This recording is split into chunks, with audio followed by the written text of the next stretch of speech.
Morning, y'all. This is Jared Boyle here with Timeless Fence along with Mike McElroy. One of the questions we get most often is, how do you get these T-posts in the ground? Installing Timeless Fence System rigid PVC posts anywhere. From soft soils to rocky terrain, the Timeless Fence System is built to install just about anywhere. But which method works best for you? In this video, we'll walk you through the top techniques to get your rigid PVC posts set fast, easy, and built to last. So we've got a few different ways of doing that, and Mike's going to explain a few of them right here. I think Jared, just a few minutes ago, had mentioned about that probably 90% of the time, roughly, all it takes would be maybe a 4-pound hammer or a manual post driver like Jared has in his hand right here. That would be in soil conditions like a sandy soil or silt loam or something that doesn't have much rock in it. The problem we get into is when we get into rocky ground, cobble ground, shale, things like that, and just a hammer or a T-post driver is just not sufficient enough. So we have to resort to actually drilling a pilot hole. In a lot of cases, just a cordless drill is about the easiest thing to do. You want to select a bit that is 1/4 inch in diameter, smaller than the size of the T-post that you're going to be driving in the ground. We have an 1 3/4 post right here, and so we would use a 1.5 inch bit. One of the bits that we sell at Timeless is this wood auger bit, and it works really well in hard clay ground, shale. What else did you remember? So kind of broken rock, and so, I mean, it wouldn't work out great in an instance where you got like big hard rock that you're going into, but some, like you said, some shale or some broken up rock or hard clay, it would work out pretty well. So it's pretty easy. I mean, this is 18 inches long, and in most cases you would go ahead and drill, if you can, to 18 inches. Typically you might have just a layer rock that you're trying to get through, and it may be 8, 10, or 12 inches deep, and then you can stop and drive your post in the ground. But one of the easiest ways when you're drilling with a wood auger bit, or even, and this is what I call a bulb auger bit, so you could bury or dig holes for bulbs around the landscaping around your house.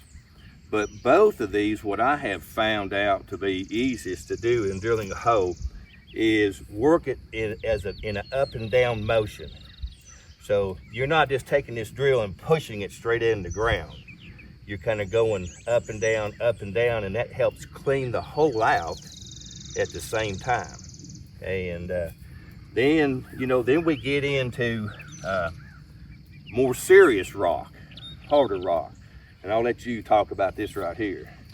So yeah, in cases of more like serious rock or larger rocks, and you don't have the freedom to move the T-post anywhere, because sometimes you can just move the T-post a little bit left or right down the line just to get it in where you need to. But if that's not an option for you, and you need to get it in a certain spot and there's a rock there, taking a rotary hammer drill like you see pictured over here, along with a bit meant for concrete, and again, in this case, Mike mentioned previously a 1/4 inch smaller. Now if you're going into a rock, you may need a bit closer to the profile of the post, maybe even slightly larger depending on the rock, but yeah, you'll want a concrete bit and a rotary hammer drill to punch that pilot hole in the ground to get your post in the ground.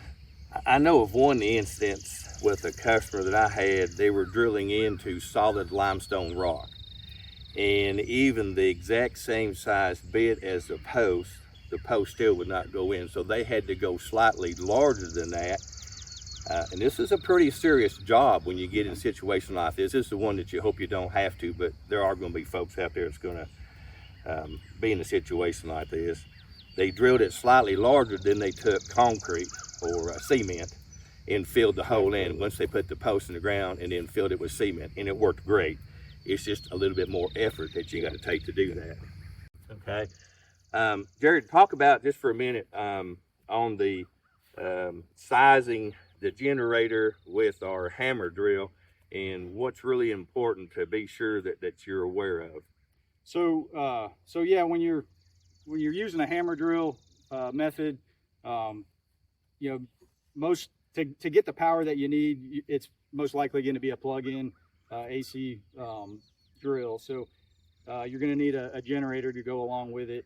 Now you want to make sure you match the generator to the amount of power that your drill is pulling. In this case, this is a 15 amp drill. This is a 1500 starting watt or 1200 running watt generator. So a lot of generators will have identified on it how many amps that you can run. If they don't, you can use the math equation. Watts is volts times amps. So in this case, a 1500 watt generator, you'd only be able to power at 120 volts. You'd only be able to power, what is that, around 12 amps, something like that. Yeah, this one here has actually 10 amps written on the, so that's yeah, what you would go by in this situation here, but yeah, you're right. Yeah, 1200 running watts, so divide 1200 by 120 volts to get you the 10 amps. There you go, so. Yeah. But yeah, so you want to make sure that you're powered correctly.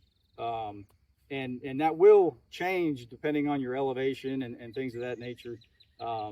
But yeah, just make sure you got enough generator for the amount of power, because these are good sized drills that are pulling plenty of power. So yeah, we have a 20 amp generator at Timeless, and I have used it.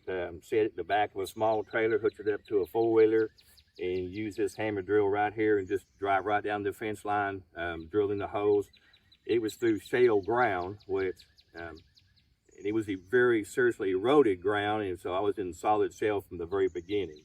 And but it went right through it. Each hole took me about 15 seconds to drill, so it's doable. It's not that hard. And you made a good point earlier that you may not have to drill all the whole distance for the hole. You may only have to just go through a chunk of a shale or a rock or something like that, and then you can drive put that away and drive it in the ground with your hammer or your post pounder.